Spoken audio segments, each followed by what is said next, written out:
Pandi, guru SDN Cakung Timur 06. Pada kesempatan hari ini kita akan berdiskusi terkait dengan komparasi struktur kurikulum mata kuliah studi komparatif pendidikan dasar di berbagai negara. Selamat menyaksikan. Dalam pembahasan 1, saya akan membahas terkait dengan kesan, kendala, dan saran dalam implementasi pembelajaran kolaboratif. Yang pertama adalah kesan. Dalam melaksanakan pembelajaran kolaboratif untuk menyusun artikel ilmiah tentang TIK, memberikan pengalaman yang sangat bermakna. Saya belajar bagaimana bekerja dalam tim, membagi tugas secara adil, dan saling tukar ide. Selain itu, adanya diskusi memperkaya sudut pandang dan pemahaman saya terhadap isu-isu terkini dalam pemanfaatan teknologi dalam dunia pendidikan. Berikutnya terkait dengan kendala dan saran. Kendala pertama, koordinasi antar anggota kelompok seringkali tidak efektif akibat perbedaan jadwal dan komitmen. Kedua, pemanfaatan TIK sebagai alat bantu kolaborasi seperti Google Docs atau Mendeley belum dimaksimalkan secara merata.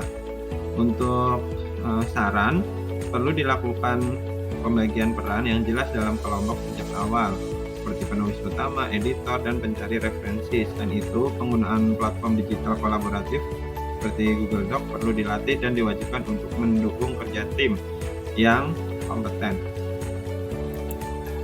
Selanjutnya, pembahasan 2. Di sini saya akan menganalisa komparasi struktur kurikulum pendidikan dasar antar negara Indonesia secara umum dan sekolah secara khusus dengan beberapa negara maju seperti Finlandia, Korea, dan Jepang pada 2 artikel ilmiah yang telah disediakan dalam sesi 10. Kemudian saya juga akan menyampaikan paparan saya dengan menjadikan modul sebagai acuan.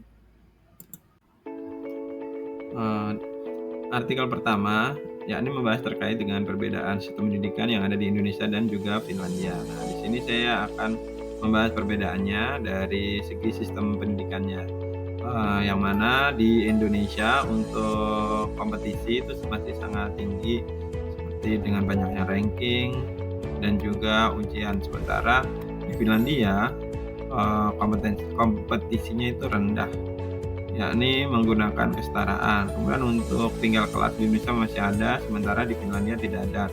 Untuk ranking di Indonesia juga masih ada, sementara di Finlandia tidak ada. Untuk jam belajar per minggu di Indonesia kurang lebih 40 jam dan di Finlandia kurang lebih 30 jam. Kemudian untuk metode belajarnya di Indonesia umumnya masih banyak di kelas. Kemudian untuk di Finlandia itu menggunakan problem solving dan praktik. Nah, untuk di sekolah Cakung Timur sendiri, kita menggunakan kurikulum merdeka dan memakai pendekatan pembelajaran yang lebih fleksibel, berpusat kepada peserta didik, dan mendukung pengembangan karakter serta kompetensi abad 21. Sekolah ini juga menerapkan metode pembelajaran berbasis project atau project based learning, di mana di setiap project itu akan ada tema yang berbeda-beda. Berikutnya terkait dengan perbedaan guru dan juga siswa. Untuk di Indonesia sendiri, tugas sekolah guru hampir setiap hari, sementara di Finlandia jarang diberi tugas berat. Kemudian untuk kualifikasi guru untuk di Indonesia minimal D4 dan Finlandia minimal S2. Kemudian untuk usia masuk SD minimal 6 tahun dan di Finlandia minimal 7 tahun. Data ini saya dapatkan berdasarkan dari artikel ilmiah yang ada di tugas.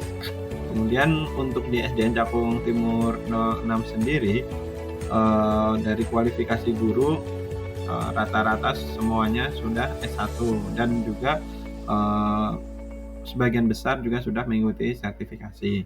Nah, untuk guru ini di sekolah menjadi fasilitator pembelajaran fleksibel dan berpusat pada siswa. Mereka menerapkan pendekatan proyek, tematik, mandiri, dan berbasis masalah untuk mendorong eksplorasi, kolaborasi, serta berpikir kritis dan kreatif. Selanjutnya saya akan membahas sistem pendidikan di Korea Selatan. Untuk struktur pendidikannya hampir sama dengan yang ada di Indonesia, di mana ada TK anak-anak usia 3 sampai 7 tahun, untuk SD 6 tahun, SMP 3 tahun, SMA 3 tahun, dan kemudian lanjut di universitas atau sarjana. Untuk ciri khasnya, untuk di Korea sendiri ini pembelajarannya berdasarkan usia, bukan tes kemudian disiplinnya sangat tinggi, sekolah bisa sampai malam karena bimbel tambahan. Dana pendidikannya besar, hampir sama dengan Indonesia, yakni 20,27% dari pengeluaran pemerintah untuk fokus pada pengembangan tenaga pengajar dan juga infrastruktur. Kemudian tujuannya terkait dengan patriotisme, kepribadian, dan juga perusahaan.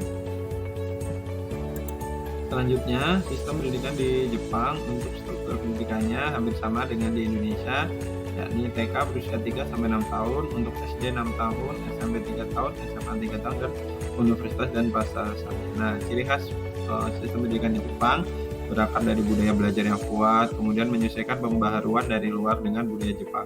Dana pendidikan lebih kecil, 9,58% dari pengeluaran negara. Ini lebih kecil dari Indonesia berarti. Menilai kemampuan dan prestasi bukan keturunan, kemudian fokus pada transformasi budaya dan teknologi, sehingga ciri khas itu membuat negara Jepang sangat kuat akan pendidikannya. Berikutnya saya akan menjelaskan kesimpulan. Perbandingan sistem pendidikan antar Indonesia, Finlandia, Jepang, dan Korea Selatan menunjukkan perbedaan pendekatan yang mencerminkan nilai-nilai budaya masing-masing negara. Indonesia masih menekankan pada kompetensi, ujian, dan pencapaian akademik, meskipun melalui kurikulum merdeka mulai bergerak ke arah pembelajaran yang berpusat pada siswa. Sebaliknya, Finlandia menerapkan kesetaraan, pembelajaran menyenangkan, serta peran guru sebagai fasilitator dengan kualifikasi tinggi. Sedangkan Jepang dan Korea sama-sama memiliki sistem yang terstruktur, disiplin tinggi, dan berorientasi pada nilai-nilai budaya serta penguasaan teknologi.